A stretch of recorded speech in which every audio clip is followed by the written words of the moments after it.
Assalamu alaikum. Алейкум ассалам. Мен Мыктыбек ажакеге суроом бар эле. Халал индустрия боюнча. Мен угушумча, билишимче, бул Казакстанда халал индустриясы абдан жакшы өнүккөн. Бирок бизде алхамдулилла акыркы ушул 2-3 жылда мусулмандар аябай көбөйүп кетти. Бирок биз ушул кайсыл жерден кандай халал тамактарды жегенибизди ушундай таппай калабыз да. Баардык жерде тамак аштар бар, бирок ошол азыр айтып кеттиңиздер го, ошо халал жөнүндө биздин Кыргызстанда кандай аракеттерди кылып жатасыздар? Ошол халал индустриясы Кыргызстанда качан өнүгөт? Ошону суроо берейин деген. Чоң рахмат. Демек суроо түшүнүктүү менимче. Демек жооп. Мен ишти эки багытта баштадым, урмат. Эки багытта. Биринчиси, алгачкы иш керектөөчүлөргө ишти өткөрүп атабыз. Азыр керектөөчүлөр өздөрү талап кылсын адалды. Адал деп жазып койсо эле барып дүпүлдөтүп жей бербесин.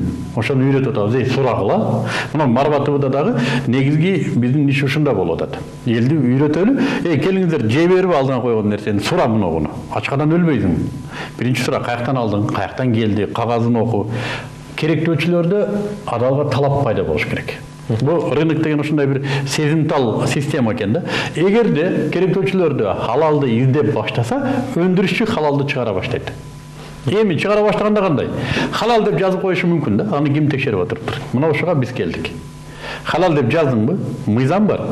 Мыйзамдын негизинде халал деп жазган болсоң халал көр. Халал болбосоң жазба. Аны керектөөчүнү алдаба. Мына ушун керектөөчүнүн алдында жоопкерчилик бар. Керектөөчүлөр жөнүндө мыйзам бар. Ошонун негизинде талап кылабыз. Сен эгер халал деп жаздыңбы, халал бол.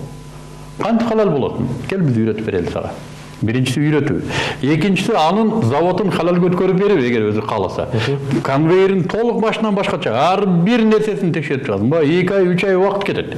Кичинекей эле бир заводко 2 ай, 3 ай убакыт кетет. Анын персоналын үйрөтөсүң. Ал болгондо да бул психологиялык момент. Ага чейин ал көнгөн эмес бул халалдын талабына. Ал үйрөнүп бүткөндөн кийин анан сертификатын бересиң, жана ал ишканага өзүнчө бир көзөмөлчүлөрдү отургузасың. 24 саат бою алардын ишин текшере турган.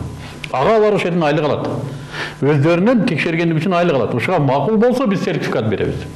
Жана биз керектөөчүлөр менен анын кылган ишинде кыпындай эле арамды байкап калсак, же кыпындай эле арамды далилдеп алсак, менин колумда азыр тестерлер бар. Мен 15 мүнөттө тамакта чочконун эти барбы жокtu таап бере алам.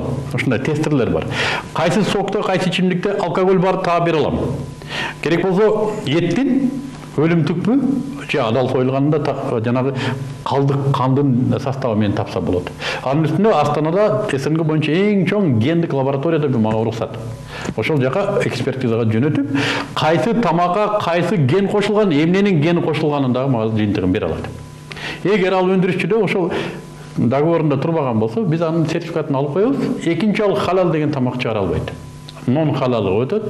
Ошон менен ал рынокто халал деген нерседен кур калат. Мына ушундай механизм. Мен стандарт деген бул жерде бар туруп, сеники халал экен деп кагаз берип коюп эмес. Бул Кудай алдында жоопкерчилик, анын көзөмөлүн уюштуруу. Сертификаты бар деген нерсе, анын көзөмөлү бар деген нерсе.